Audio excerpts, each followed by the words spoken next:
안녕하십니까. 거짓과 진실의 우종창 기자입니다.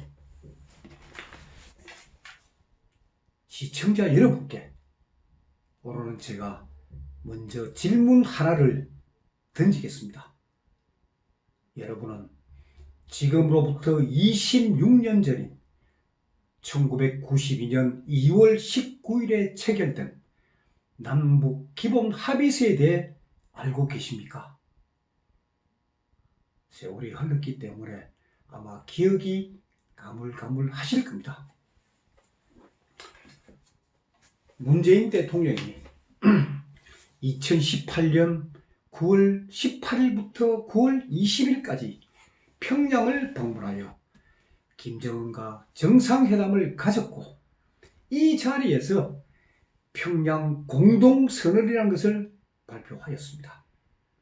그런데 이 평양 선언이라는 게 26년 전에 체결된 남북 기본 합의서하고 그 근본 취지 그리고 실천 방안 거의 같습니다.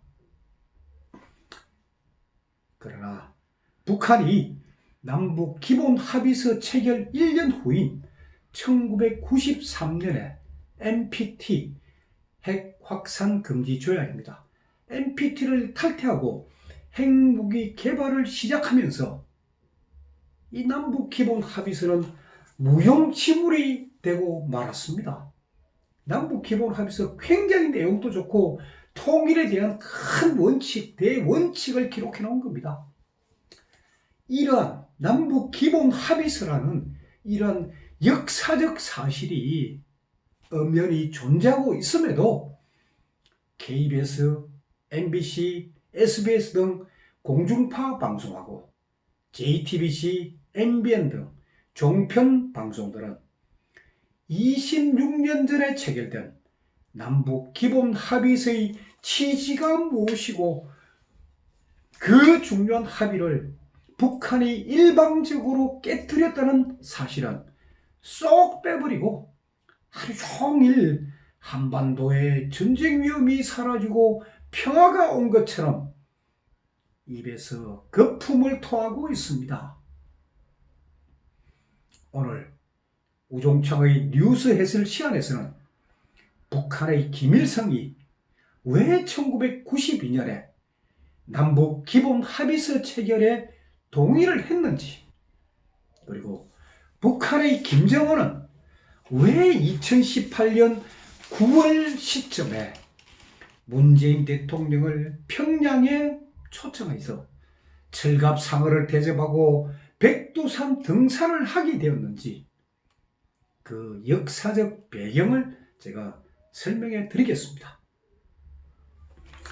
결론부터 말씀드리면 김일성, 김정일, 김정은은 북한이 체제 위기에 봉착하면 대한민국에 의존하여 위기를 극복했다는 공통점이 있습니다. 따라서 북한과 그 어떤 합의를 하더라도 그 합의가 실천되고 이행되지 않는다면 그것은 적화 통일을 하기 위한 북한식 시간 벌기 술책임을 우리는 명심해야 합니다. 그러한 사실을 증명하는 역사적 문서가 남북 기본 합의서입니다.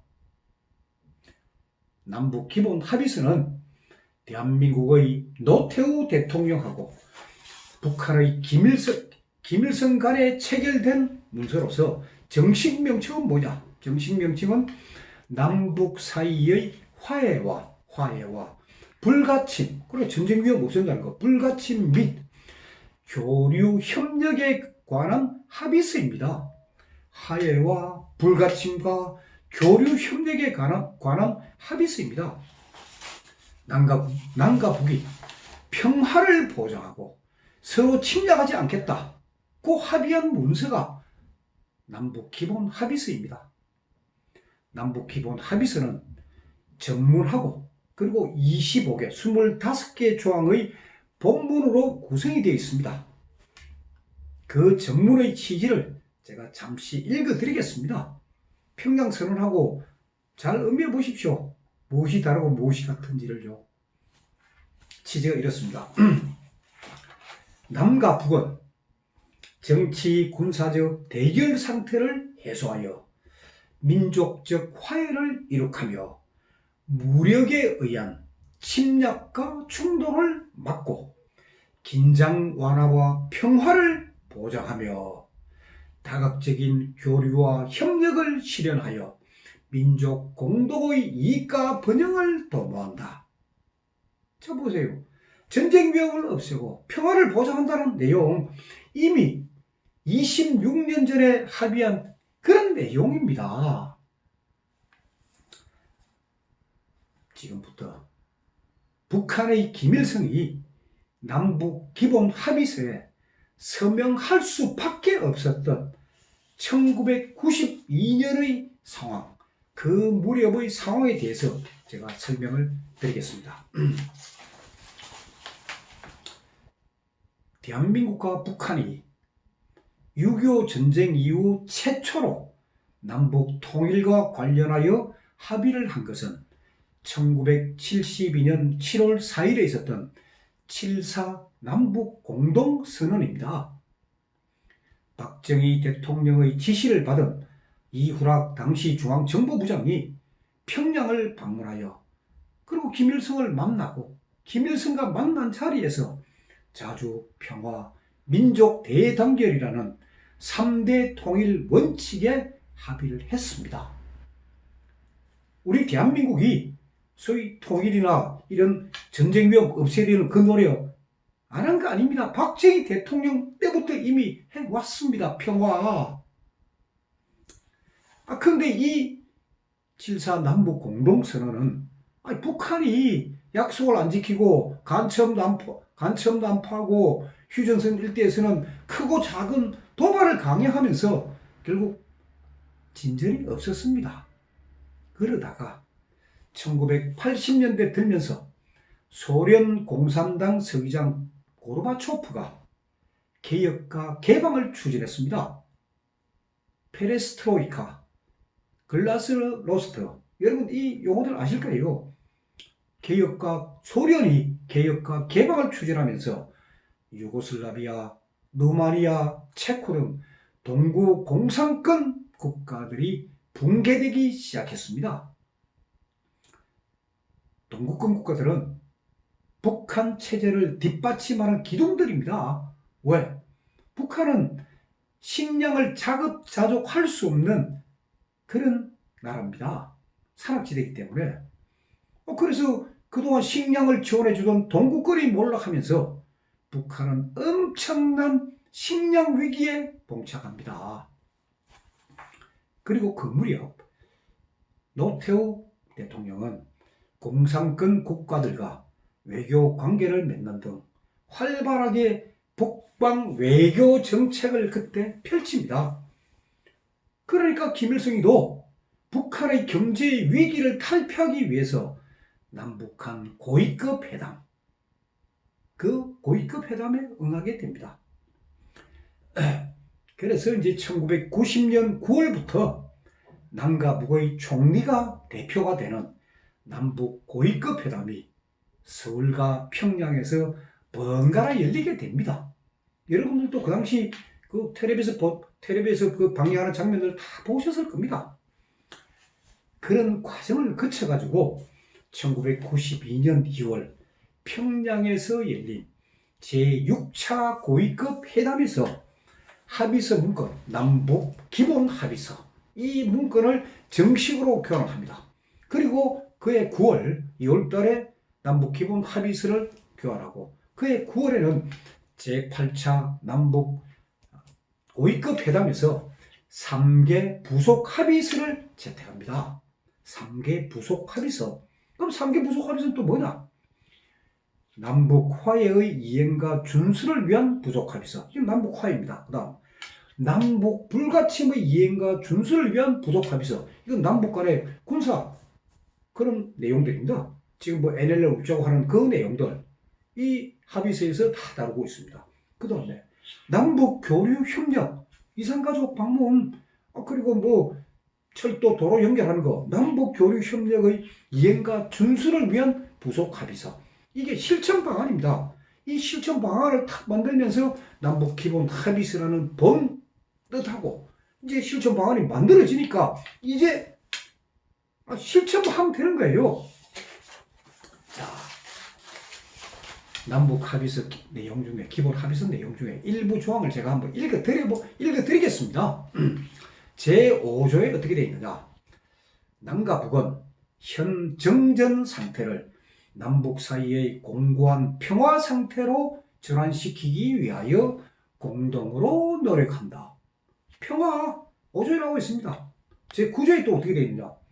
남과 북은 상대방에 대하여 무력을 사용하지 않으며 상대방을 무력으로 침략하지 아니한다. 불가침입니다. 불가침. 아니 지금 문재인 정부는 북한하고 불가침 조약을 맺으면 이번에 처음이다 하는데 전혀 아닙니다. 이미 26년 전에 이미 체결했습니다. 자, 제10조에는 또 어떻게 되느냐. 남과 북은 의견 대립과 분쟁 문제들은 대화와 협상을 통하여 평화적으로 해결한다. 이렇게 다 명시해 놓았습니다. 이런 내용이 25개 조항으로 다 되어 있습니다. 이산가족 왕래를 실현하고 철도 도로 연결 그리고 항로를 개선하고 우편 전기통신 교류하는 거 이것도 이미 26년 전에 다 했습니다. 그리고 제가 말씀드렸지만 이 남북 기본 합의서의 구체적 실체를 위해 가지고 고위급 회담하고 병행해가, 고위급 회담은 총리들끼리 하는 거니까 병행해가 정치분과위원회, 군사분과위원회, 교류협력분과위원회, 핵통제공동위원회 이 4개 분과위원회를 두기로 다 합의를 합니다. 자, 그러면 이 남북 기본 합의서가 과연 효력이 있는 문건이냐 아니냐. 그러니까 북한은 어떻게 비준했고 대한민국은 어떻게 비준을 했는지 궁금할 거 아닙니까? 자, 북한은 일단 김일성이가 먼저 비준을 합니다. 김일성이가 오케이 하고 사인합니다. 그 다음에 북한 인민을 대표한다는 최고인민회의가 2차 비준을 합니다. 뭡니까? 중복 비준이에요. 중복 비준한 방식으로 공정하는 겁니다. 소위 담보 물건을 제공한 겁니다. 이렇게 공정하니까 믿어도 좋다고. 그러니까 김일성 입장에서는 이 식량난이라는 최대의 경제위기, 결국 그건 잘못하면 북한 주민들의 폭동으로 이어집니다. 그 체제 붕괴 위기를 탈피하기 위해서 최선을 다해서 대한민국에 협력한 겁니다. 자, 그럼 대한민국은 어떻게 했느냐? 대한민국은 노태우 대통령이 결재하는 선에서 이게 효력을 발휘합니다. 왜? 왜 국회 비준을 받지 않았을까? 의문을 가질 거예요. 그 이유는 이렇습니다. 자, 헌법 제3조. 즉, 대한민국의 영토는 한반도와 그 부속 도서로 한다는 헌법 제3조하고 기타 헌법 조항에 따르면 북한은 국회의 비준 동의 대상이 되는 조약 체결 당사자로 인정할 수 없다 하는 판단 때문에 대통령 결재로, 대통령 재가로 효력을 발휘하기 시작한 것입니다. 남북 기본 합의서가 양쪽 김일성이는 자기도 하고 최고인민회의도 하고 대한민국은 노태우 대통령이 결재하고 이래 딱 되니까 거기에 따라서 이제 1992년 3월부터 12월까지 각 분과위원회별로 적게는 7번, 많게는 13번에 걸쳐가지고 막 협상이 진행이 됩니다. 구체적으로 실천 방안이 논의가 됩니다. 그런데 제가 앞에 말씀드린 것처럼 아니 북한이 1993년에 NPT를 탈퇴하면서 그러면서 핵개발하기도 하면서 이 기본 합의서가 종이 쪼가리가 된 겁니다. 자, 남북 기본 합의서하고 이번에 합의된 평양 공동선언은 그 지지하고 실천 방향이 거의 같습니다. 그러나 지금까지 역사로 보면은 1992년부터 더 나아가면 1972년부터 지금까지 남북 간에 맺어진 이런 선언, 이런 합의문 이 왜 안 지켜졌느냐 하는 그 역사를 보면은 아니 북한이 약속을 안 지키는 바람에 전부 다 쓸모없는 문서가 되어버린 겁니다. 자, 그러면은 김정은이는 왜 2018년 9월에 문재인 대통령과 평양 선언을 하게 되었을까요? 제가 그 이유를 말씀드리겠습니다. 그 배경이 제가 지난 시간에 설명드린 희망계획입니다. 희망계획. 희망계획은 박근혜 대통령 시절인 2016년 9월에서 10월 무렵에 작성된 문건입니다.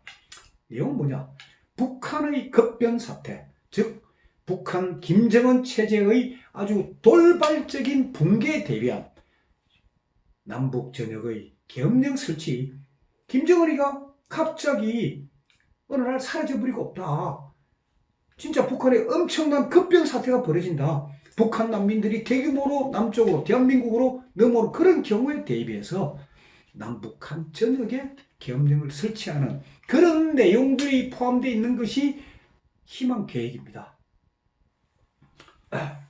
자, 제가 지난 시간에도 말씀드렸지만은 북한이 2016년 1월 6일 날 국제사회의 경고에도 불구하고 제4차 핵실험을 강행하니까 박근혜 대통령은 바로 2016년 2월 달에 개성공단 폐쇄해버립니다.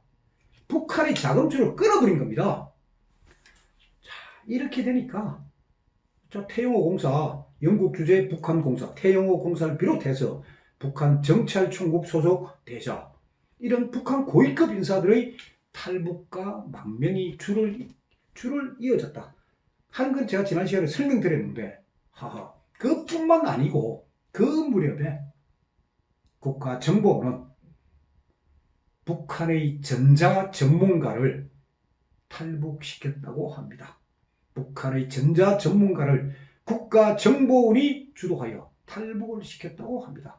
그리고 그 사람이 탈북을 하면서 북한의 전자정보, 많은 전자정보를 대한민국에 가져왔다고 합니다. 이런 내용이 수록되어 있는 것이 희망계획입니다. 그런데 이 희망계획은 박근혜 대통령의 기록물로 지정되어 가지고 지금 현재는 국가기록원에 보관이 되어 있습니다. 그렇기 때문에 이 문건의 존재가 그동안 공개가 되지 않았습니다. 지난 시간에 제가 말씀드렸지만 중앙일보가 한 줄 보도하면서 이 문건의 존재가 알려졌고, 그리고 현재 진행 중인 이병호 전 국가정보원장의 재판에서 그 내용이 조금씩 공개가 되고 있습니다. 이병호 원장은 박근혜 대통령 시절인 2015년 3월 21일 날 국가정보원장에 임명되어 가지고 희망계획 이 작성에 관여를 했습니다.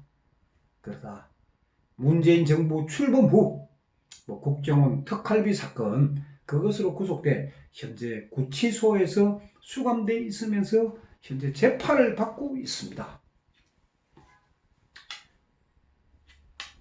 최근에 그러니까 아마 지금 오늘 내일 이 사이에 지금 시중에 아마 지금 발매가 될 겁니다.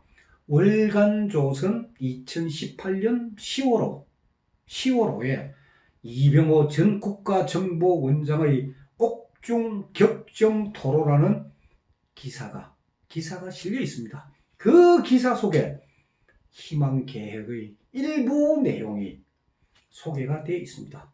희망계획은 대통령 기록물이기 때문에 그 내용을 공개할 경우 법에 의해 처분을 받게 되어 있습니다. 그러다 보니 일부 내용만 수록이 되어 있습니다. 이 월간조선에 따르면 이병호 원장의 대한민국 국가정보원은 북한 내부에 김정은을 암살하려는 혁명 조직이 존재하고 있음을 파악하고 지원을 했다는 겁니다. 김정은 암살 조직, 테러 조직, 거기에 우리 국가정보원이 지원을 했다는 겁니다. 그런 내용이 희망 계획에 다 있다는 겁니다. 자, 그럼 이게 사실이냐 아니냐?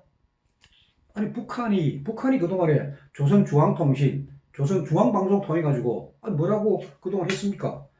이병호가 김정은 등 북한 수뇌부를 겨냥하여 북에 침투시킨 테러범 일당을 체포했다. 그럼 북한 방송에서 다 나온 사실이에요. 그리고 문재인 정부 출범 직후인 2017년 5월 12일에 북한 조선중앙통신, 조선중앙방송 뭐라고 보도한지 아십니까? 이병호를 북으로 넘겨라. 이병호를 북으로 넘겨라. 하는 이런 성명을 연이어 발표했습니다. 그러니까 이 국가정보원이 북한의 그 김정은 테러 조직 그 지원했다는 거 그건 틀린 말이 아닙니다. 자, 김정은은 2016년부터 암살 위험, 자기가 암살당할지도 암살당할 수도 있다는 그 위험에 시달렸고 거의 체제 붕괴 위기에 직면했습니다. 그런데 참 아쉽게도 박근혜 대통령 탄핵으로 김정은 생명은 일시적으로 보존할 수 있었겠죠. 왜? 국가정보원이 이제 그래서 지원을 못하니까 박근혜 대통령 탄핵되면서 국가정보원이 소위 북한의 반 김정은 세력에 대한 지원을 잘 못하니까 김정은 자기 생명은 일시적으로 보존했을지 모르지만은 유엔의 체제, 즉 대북 경제 체제 그 위기에는 벗어날 수 없습니다. 김정은은. 그래서 그 위기 탈출의 한 방편으로 문재인 대통령과 남북 정상회담이라는 정치적 쇼를 벌이고 있습니다. 아니 저도 그 평양 공동선언 내용 보면서 왜 이렇게 새로운 게 없을까? 92년 합의한 내용 그대로예요. 그 정신 그대로입니다. 자, 이것이 평양 공동선언이 이루어지게 된 배경이고 이것이 진실입니다. 지금 지상파 방송하고 일부 종편에서 하루 종일 문재인 대통령하고 김정은의 백두산 등산이 어떻고 철갑산거 어떻고 별의별 걸 다 방송하고 있지만은 아니 제일 중요한 게 뭡니까? 남북 기본 합의서 그때 그게 있었고 그거 똑같아 이게 앞으로 실천 방안을 지켜봐야 된다. 왜 그런 이야기들을 안 하고 있습니까?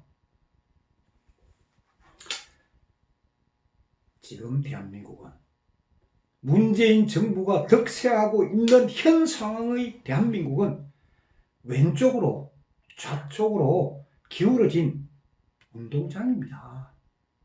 이 기울어진 운동장을 바로잡을 수 있는 방법은 국민들이 진실을 알아야 되는 것이고 그리고 또 하나 토요일마다 서울 도심에서 열리는 태극기 집회에 많이 참석해서 태극기를 흔들면서 대한민국 국민들이 살아있다는 것을 문재인 정부에 보여줘야 됩니다. 오늘 태극기 집회에도 많은 애국 국민들이 참석하시기를 기원합니다. 날씨가 조금 쌀쌀하다는 점을 감안하셔가지고 이 준비를 좀 하시고 오시기 바랍니다. 감사합니다.